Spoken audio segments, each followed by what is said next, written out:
بسم الله الرحمن الرحيم.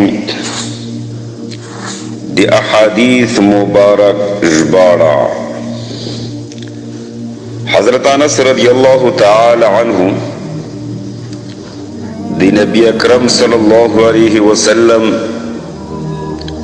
دا یو خوږ نصیحت، خوږه خبره او ښکلي احادیث مونږ ته نقل کوي چې حضور پاک صلی الله علیه وسلم دی صفا او دی پاکی او دی خوږی خلی خبره دادا چې هغه فرمایي چې یا الله ما ته زندگی دی مسکین راکې، او چې کله مې مړ کوي نو مسکینه حالات کې مې مړ کا، او دی ما دی حشر آغا دی مسکینانو پو ټولګي کې وکا دی قیامت پو ریزی.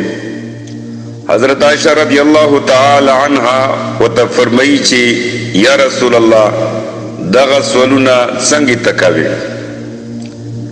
حضور پاک صلی اللہ علیہ وسلم دی مونگ مورتا جواب ورکوی چی دغا مسکینان بو داخلی کی جنت تا دی غانیانو نا دی سلویخ کالا مخ کی.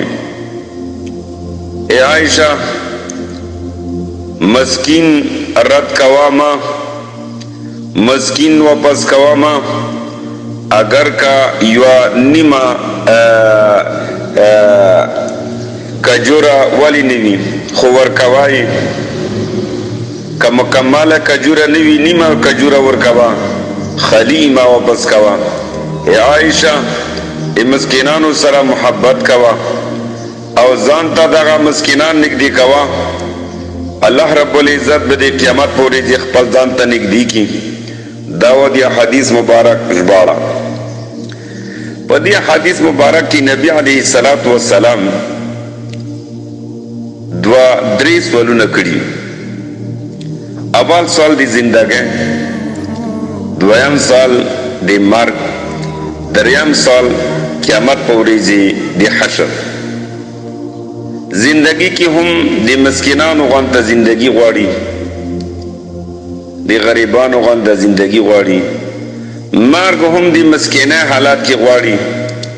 دریم دی مسکینانو سره دی حشر میدان کې دی هغو په ټولګي سره ټولګي کې او چې دیدل هم هغه غواړي. او دا فکر وکړو چې د مسکین څومره لوی قدر لري، د مسکین څومره لوی عزت لري، د غریب چې دنیا نه لري ځان سره هغه څومره لوی وقار لري. قیامت په ورځ به دې دوی څومره لوړ مقام وي. اے مسکینه، اے غریبه، اے چې ته څه نه لري افغان ونه کې او مایوسه نشي. د خلکو دولتونو ته ما ګوره، خپل عزت ته ګوره اے مسکینه، اے غریبه، او خپل وقار ته ګوره چې دی تا ولا زندګۍ نبت کنت وخت دی. نبی علیه الصلاۃ والسلام دا وخت دی چې زه چې مړ کېږم خو چې مسکینه حالات کې وم. نبی علیه الصلاۃ والسلام وخت دی چې زه کله قیامت په ورځ راوچتېږم او زه جماعت او ټولګی هغه د مسکینانو وي. حضرت عائشہ رضی الله تعالی عنها چې د مور ده او سوال کوي، پوښتنه کوي چې یا رسول الله ته څنګه زندگی دی مسکین غواړي، مرګ دی مسکین غواړي، او همدارنګه قیامت راوچتېدل او حشر هغه د مسکینانو سره غواړي. دې کې حکمت څه ده یا رسول الله؟ څومره لویه مرتبه د مسکین والا دی ذکر کړه، څومره قدر دی ذکر کړو، څومره عزت او وقار دی ذکر کړو.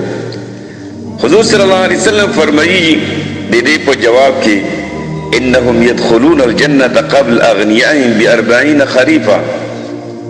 اے عائشہ دوی به داخليږي دغه فقرا خلق، د مسکینان خلق د غنیانو نه 40 کاله مخکې په جنت کې.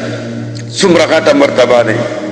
مسکینه کس دنیا کې د ښې کپړې ونه غوستې او فقیره که په دنیا کې د خان لکړو خو خوراک دی ونه کړو هغه څلوېښتو کالو ته وګوره د رب العالمین هغه لوی عزت چې تا ته درکوي د قیامت پورې ځي هغې ته وګوره او بیا ورته فرمایي عایشه مسکین ما رد کوه څوک سوال ته ښځه روشي مسکینه وي غریب وي ما رد کوه هغه خالي ما واپس کوه ویر کوه هغې ته اگر که یوه ټوکړه د کجوري ویلې نه وي خو هغه همداسې خالي ما واپس کوه ای عایشه د مسکینانو سره محبت کوه غریبانو سره محبت کوه او نږدې کوه چې کله غریبه ښځه او مسکینه ښځه او همدارنګې مسکین وړوکی ماشوم چې کله نږدې روشي نو ځان ته نږدې کوه او د دې په بدلې کې به رب العالمین قیامت پورې ستا ځان ته نږدې کړي ای عایشه